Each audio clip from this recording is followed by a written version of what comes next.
Super.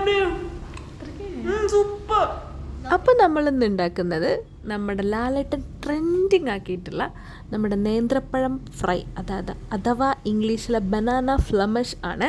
അപ്പോൾ ഇതിനായിട്ട് 2-3 banana ഇതുപോലെ പഴംപൊരിക്ക് കട്ട് ചെയ്യണ പോലെ കട്ട് ചെയ്യുക. എന്നിട്ടൊരു പാനിലേക്ക് നെയ്യ് ചൂടാക്കിയിട്ട് അതിലേക്ക് നമ്മുടെ ബനാന അങ്ങോട്ട് ഇട്ട് കൊടുത്ത് നന്നായിട്ടൊന്ന് മൂപ്പിക്കുക. കുറച്ചങ്ങ് മൂപ്പിച്ച് കഴിഞ്ഞാൽ നല്ലൊരു സ്മെല്ല് വരും. ആ സമയത്ത് തേങ്ങ ചിരകിയതും പിന്നെ കുറച്ച് ശർക്കരയും കൂടി അതിലേക്ക് ഇട്ട് കൊടുക്കുക. ശർക്കര നമ്മുടെ ബനാനയുടെ അളവിനനുസരിച്ച് ആവശ്യത്തിന് കൂട്ടോ കുറയ്ക്കോ എങ്ങനെയാണെന്ന് വെച്ചാൽ ചെയ്യാം കേട്ടോ.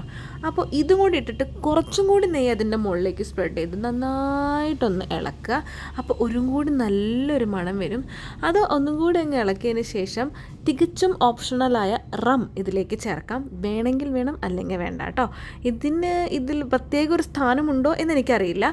അത് കഴിഞ്ഞതിന് ശേഷം ഈ ഒരു ബനാന ഒരു പോട്ടിലേക്ക് മാറ്റിയിട്ട് അതിൽ 2 സ്കൂപ്പ് വാനില ഐസ്ക്രീം ഇട്ട് കൊടുക്കുക. എന്നിട്ട് കുറച്ച് ഹണി അതിൻ്റെ മുകളിൽ ഇങ്ങനെ സ്പ്രെഡ് ചെയ്ത് രണ്ടും കൂടി ഒരു പിടി പിടിക്കുക.